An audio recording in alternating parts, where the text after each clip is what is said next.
Hello students, welcome to स्कॉलरजिला। मैं Tauseef sir. Analysis of financial statement के लेक्चर सीरीज का आज 10th लेक्चर है। आज के लेक्चर में हम एक क्वेश्चन सॉल्व करने वाले हैं related to cash flow statement. पिछले लेक्चर में मैंने आप लोग को कैश फ्लो स्टेटमेंट का फॉर्मेट और उससे जुड़ी हुई इंपॉर्टेंट चीजें बताया था कि क्यों हम लोग कैश फ्लो स्टेटमेंट बनाते हैं और उसके अंदर क्या क्या चीजें आती हैं और क्यों उसको लिया जाता है और उसके पीछे का लॉजिक क्या है, वो सब मैंने आप लोग को एक्सप्लेन किया था।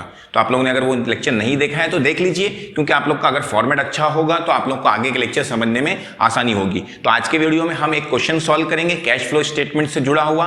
बहुत सिंपल क्वेश्चन है और बहुत सिंपल होता है कैश फ्लो स्टेटमेंट। आगे चल के भी आप लोग को काम आएगा। ये स्टैंडर्ड में 12th में आप लोग को बहुत थोड़ा सिंपल दिया हुआ है, लेकिन आगे चल के थोड़ा डिफिकल्टी लेवल बढ़ता है आने की मतलब आगे की स्टैंडर्ड्स में। लेकिन चलिए ज्यादा टाइम वेस्ट नहीं करते हैं, क्वेश्चन पे आते हैं। क्वेश्चन आपके स्क्रीन पे मैं फ्लैश कर दूंगा। हाँ, अगर चैनल सब्सक्राइब नहीं किए तो चैनल को सब्सक्राइब जरूर कर लें, क्योंकि मैं आपसे जुड़े हुए 12th से जुड़े हुए बहुत सारे वीडियोस बनाते रहता हूं और आप लोग को अपडेट करते रहता हूं। चलिए क्वेश्चन देखिए, स्क्रीन पे लिखा हुआ है आप लोग के।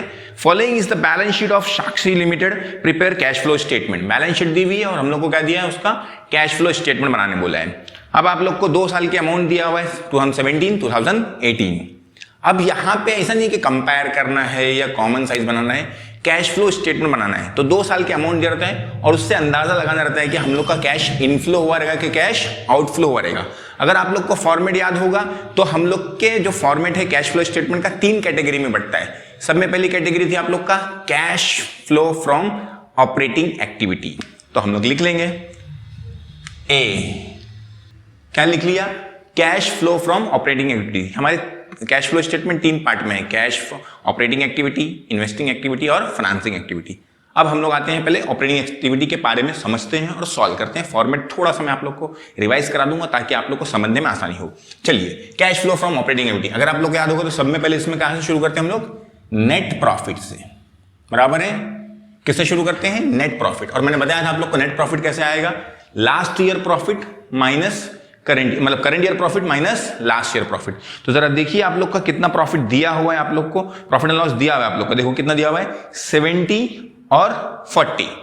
बराबर ना, तो यहां पे लिख लेना current year profit, current year profit and loss account. Current year का कितना अमाउंट दिया हुआ देखिए जरा, 70,000। ठीक है ना, या तो क्लोजिंग बैलेंस भी बोल सकते हो आप लोग, closing balance of profit and loss account, ऐसा भी लिख सकते हो आप लोग के। ठीक है ना, क्या लिख सकते हो, closing balance of profit and loss account.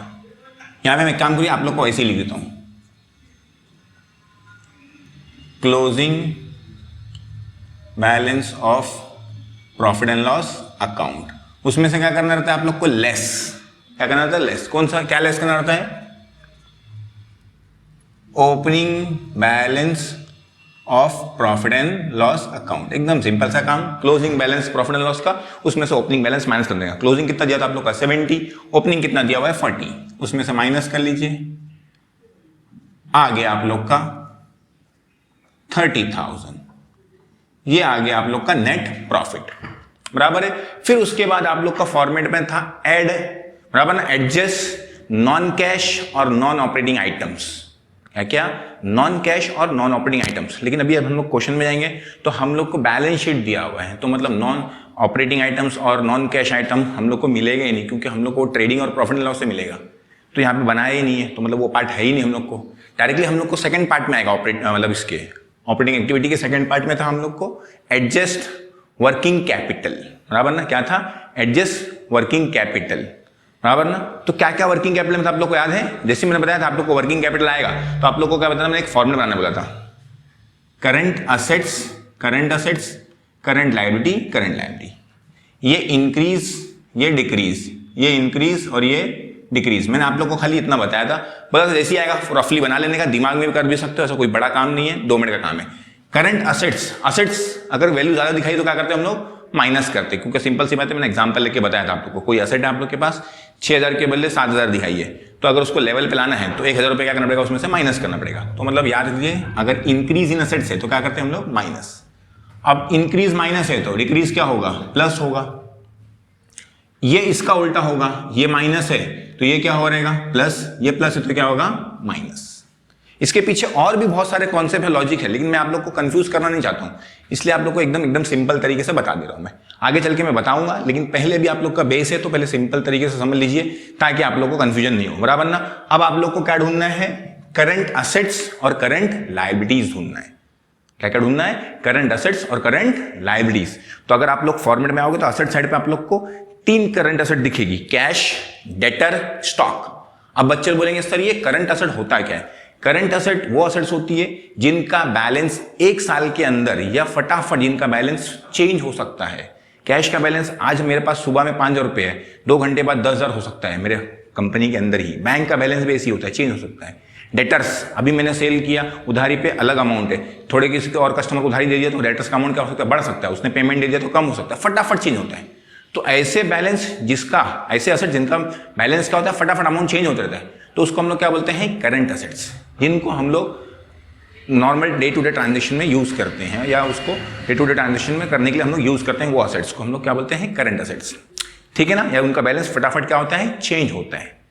और करंट लायबिलिटी भी वही है, उनका बैलेंस भी फटाफट क्या होगा, चेंज होगा। तो करंट लायबिलिटी में अगर आप आएंगे तो आप लोग को मिलेगा क्रेडिटर्स, कैश है, डेटर है, स्टॉक है, और वहां पे क्या है, क्रेडिटर्स है। मतलब असेट 3 है, लायबिलिटी कितनी है, 1 है, करंट, बराबर ना। तो कैश को हम लोग कंसिडर नहीं करते हैं, कैश हमारे फॉर्मेट में एंड में है, तो कैश को छोड़ देंगे, बचा क्या, डेटर्स, स्टॉक और क्रेडिटर्स, बराबर ना। अब हम लोग एक एक को करेंगे। पहले क्या दिया हुआ आप लोग को, डेटर्स। डेटर्स देखो पहले कितना था, 1,40,000 था पहले, फॉर्मूले में देखे आप लोग का, मतलब क्वेश्चन में दिखा होगा 1,40,000 कितना होगा, 2,50,000। तो 1,40,000 से 2,50,000 हो गया, मतलब क्या हो गया, यहां से 1,40,000 से हमारा कितना हो गया, ये 2,50,000 हो गया, बराबर है ना। मतलब क्या हो गया, इंक्रीज हो गया ना। इंक्रीज इन डेटर्स क्या होता है, असेट, मतलब यहां पे आएगा, खुद देख के समझ जाने का। 140 से 250 हो गया, मतलब असेट क्या हो गया हमारा, क्योंकि हम लोग डेटर्स की बात कर रहे हैं, तो डेटर्स क्या हो गया, बढ़ गया, बढ़ गया मतलब असेट बढ़ गई। तो ये मतलब क्या करना है, उसको माइनस करना है। कितना माइनस करना है आप लोग लिख लीजिए रफली। डेटर्स शॉर्ट फॉर्म में लिखिए 1,00,000, ओरली साइड में लिख लेने का, या तो वहीं लिखना है तो आप लोग वहीं, मतलब क्वेश्चन में आप लोग के पेपर आएगा ना तो वहीं पे मेंशन कर सकते हो कि हम लोग को क्या करना है, उसको माइनस करना है, बस सिंपल। क्लियर हो गया, कैसे आया वापस बता देता हूँ। 1,40,000 से डेटर्स हमारा कितना होगा, 2,50,000 हो गया, अभी जीरो क्या खड़ा, 2,50,000 हो गया, बराबर ना। तो मतलब हम लोग का डेटर्स क्या हो गया, इंक्रीज हो गया। डेटर्स मतलब असेट, तो असेट इंक्रीज क्या करते हैं हम लोग, लेस करते हैं, इसलिए लिख दिया मैंने 1,10,000, सॉरी, बराबर ना। अब आते हैं नेक्स्ट क्या हम लोग का, स्टॉक। स्टॉक कितना था पहले देखो, 80 था, ये इंक्रीज हो गया था, ये इंक्रीज का पार्ट है, बराबर ना, ये इंक्रीज वाला पार्ट है।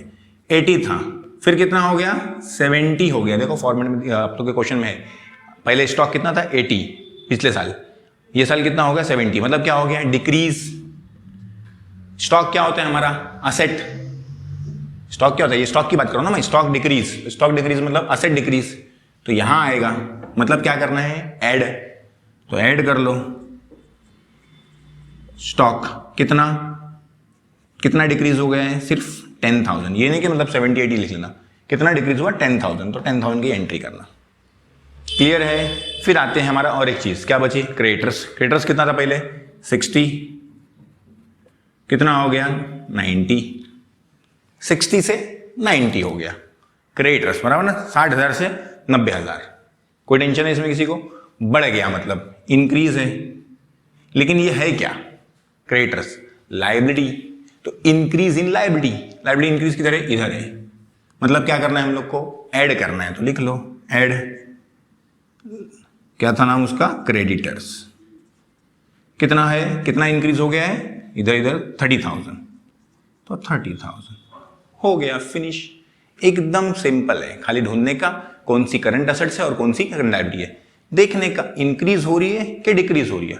अगर असेट इंक्रीज होगी तो देख लो यहाँ पे लिखा है फॉर्मूला हमारा, माइनस करना है। लायबिलिटी इंक्रीज होगी तो ऐड करना है। सब इधर है हम लोग का, खाली वो देखना है कि इंक्रीज है कि डिक्रीज है, बस, और लाके यहाँ पे फिट बिठा देने का, बस। उधर देखने का इंक्रीज डिक्रीज, नाम पढ़ने का, स्टॉक नहीं बोलने का, स्टॉक के बोले क्या बोलने का, असेट इंक्रीज, क्या बोलने का, असेट इंक्रीज। असेट इंक्रीज क्या है, माइनस लिख दिया। फिर असेट यहाँ पे असेट लिख देने का, यहाँ पे उसका नाम लिख देने का, स्टॉक कितना इंक्रीज हुआ था वो लिख देने का, बराबर है। तो वो जरा आप लोग ध्यान देना, मतलब एग्जाम्पल लिया मैंने, अभी जो मैंने बोला वो वर्ड यहाँ पे नहीं है, खाली एग्जाम्पल लिया मैंने, तो आप लोग को खाली फिट बिठाना है, बस सिंपल हो गया, कुछ करना ही नहीं है। क्या है, 2 ऐड आए, तो ऐड वाला पहले लिखो, एक काम करो, decrease in stock, decrease in stock, यहां पे लिख लीजिए ऐड, क्या लिख लीजिए ऐड, ऐड करना है ना स्टॉक को, क्यों क्या हुआ था वो डिक्रीज हो गया था, बराबर है, कितना है 10,000। फिर क्या है आप लोग का स्टॉक के बाद क्रेडिटर्स, वो भी ऐड में था ना, तो पहले ऐड वाले में पहले लिख रहा हूं, तो लिख लीजिए ऐड। क्रेडिटर्स क्या हुआ था आप लोग का, देखिए क्रेडिटर्स यहां पे था, बराबर ना, क्रेडिटर्स क्या हो गया था आप लोग का, इंक्रीज हो गया था, यहां पे लिख लीजिए इंक्रीज इन क्रेडिटर्स, कितना था 30,000, बराबर ना, और फिर लेस था आप लोग का क्या, इंक्रीज इन डेटर्स, बराबर ना, डेटर्स जो था आप लोग का क्या हो गया था, इंक्रीज हो गया था, तो डेटर इंक्रीज होता है तो हम लोग मतलब असेट इंक्रीज होता है, हम लोग क्या करते हैं लेस करते हैं, तो इसलिए लेस, कितना है 1,10,000, बराबर है, ये मैंने लिख दिया, लेकिन इसको क्या करना है आप लोग को, माइनस करना है, इसलिए किस में रखिए, ब्रैकेट में रखिए, समझ गए सबको ये। अब आप लोग के पास 30,000, 40,000 और ये 30,000 कितना होता है 70,000, 70,000 में से अगर आप लोग 1,10,000 माइनस करेंगे तो आएगा आप लोग का 40,000 आएगा, लेकिन माइनस में आएगा, तो आंसर आ गया आप लोग का 40,000 माइनस, ठीक है ना, कैसे आया देखो, 30, 40, 70, 70 में से 110 गया तो 40 माइनस में, क्यों बड़ा नंबर माइनस में, तो यहां पे लिख लेंगे हम लोग नेट कैश फ्रॉम ऑपरेशंस, बराबर ना, या ऑपरेटिंग एक्टिविटी लिख दीजिए, चलो आप लोग कंफ्यूज जाएंगे, ऑपरेटिंग एक्टिविटी, बराबर ना, क्या है इसको लिख लेंगे हम लोग ए, कैपिटल ए हम लोग का ये अमाउंट हो गया ये। अब आते हैं हम लोग पार्ट बी पे, cash flow from investing activity,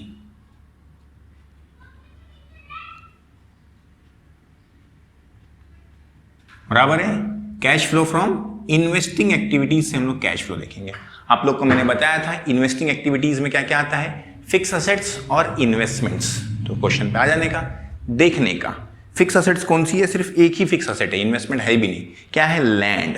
अब थोड़ा दिमाग लगाना पड़ेगा आप लोग को, पहले लैंड कितने का था देखो 60,000 का, फिर कितना हो गया 1,10,000, 60,000 से 1,10,000 हो गया है, मतलब 50,000 रुपए क्या हो गया हम लोग का, लैंड बढ़ गया है। अगर आप लोग सोचोगे कि जमीन 50,000 रुपए की बढ़ गई तो पैसा आएगा कि जाएगा, जमीन 50,000 रुपए की बढ़ गई मतलब हम लोग ने असेट बढ़ गई ना, तो असेट बढ़ गई मतलब हम लोग, अगर आप लोग यहाँ पे बैठा होगे तो भी चल जाएगा, असेट बढ़ गई तो क्या करना है आप लोग को, लेस करना है, मतलब आप लोग का पैसा क्या हो रहा है, जा रहा है, बराबर ना, जमीन आप लोग को 50,000 रुपए की खरीदना पड़ेगी तो पैसा आप लोग का जाएगा ना, 50,000 रुपए की जमीन आप लोग की बढ़ी, मतलब इनडायरेक्टली आपने 50,000 रुपए की जमीन क्या करे, खरीदे, लैंड खरीदे, तो 50,000 रुपए आप लोग ने दिए होंगे, तो आप लोग का आउटफ्लो है, कैश गया होगा, इधर बिठाना है तो इधर भी बिठा सकते हो, लैंड बढ़ गया, increase in asset, asset increase क्या करते हैं हम लोग, माइनस करते हैं, इधर भी चलेगा, ठीक है ना। और इसको भी लॉजिक में भी जो कॉन्सेप्ट है उसमें भी बता रहा हूं आप लोग को कि असेट बढ़ गई, असेट बढ़ती है मतलब हम लोग का पैसा जाता है, क्योंकि हम लोग को असेट खरीदने के लिए पैसा देना पड़ता है, और लायबिलिटी बढ़ती है मतलब पैसा आता है, क्यों लायबिलिटी बढ़ती है मतलब पैसा आता है, क्योंकि लायबिलिटीज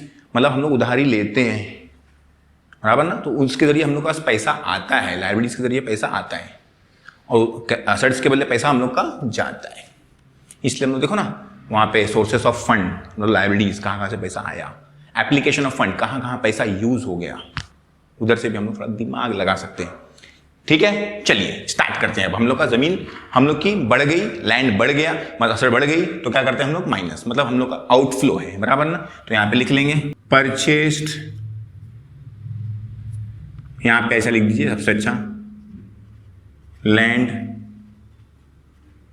परचेस्ड, जमीन हमने खरीदे, तो इसको क्या करना है हम लोग को, माइनस करना है, बराबर ना, तो यहां पे लिख दीजिए डायरेक्टली, क्या लिखेंगे आप लोग, कितने की जमीन खरीदी आप लोग ने, 50,000 की, क्यों, क्योंकि आप लोग के पास स्टार्ट में जमीन कितने की थी, 60 की, बराबर ना, उसके बाद कितनी हो गई आप लोग की जमीन, 60 थी, उसके बाद कितनी हो गई 1,10,000, मतलब 50,000 रुपए की बढ़ गई, तो जमीन बढ़ गई मतलब हम लोग का पैसा गया, तो इसलिए मैंने लिख दिया 50,000, 50,000 रुपए की हमें जमीन खरीदे हम लोगों ने, तो 50 आ गया। ये इधर लिखने के बदले डायरेक्टली क्या कर सकते हो आप लोग, इसको आउटर में लिख सकते हो क्योंकि इसके अंदर और कोई एक्टिविटी नहीं है। तो एक काम करो, ऐसा मत करो, डायरेक्टली ऐसा लिखो। यहाँ पे क्या लिख देता हूँ मैं 50, ये हो गया आप लोग का 50,000, क्योंकि इसमें और कुछ नहीं है, इसका पार्ट हो चुका था, खत्म हो चुका है ये। अब ये नेक्स्ट है 50, मतलब ये ऑपरेटिंग का फिनिश हो गया था। अब किसका कर रहे हैं हम लोग, इन्वेस्टिंग का कर रहे हैं, तो 50 आ गया, और कुछ है ही नहीं, तो डायरेक्टली 50।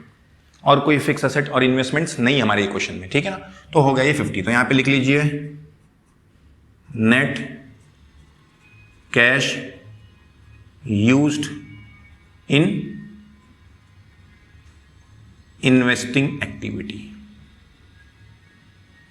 और इसको लिख दीजिए बी। ए हो गया, बी हो गया, दोनों माइनस में आया, बराबर है। अब आते हैं हम लोग सी पे, cash flow from financing activity.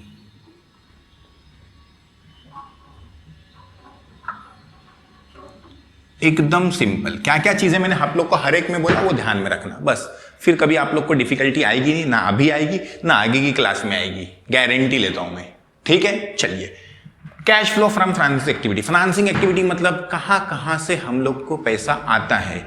तो इसमें मैंने आप लोग को बताया था ज्यादातर क्या आता है इसमें, ओन फंड और लोन फंड।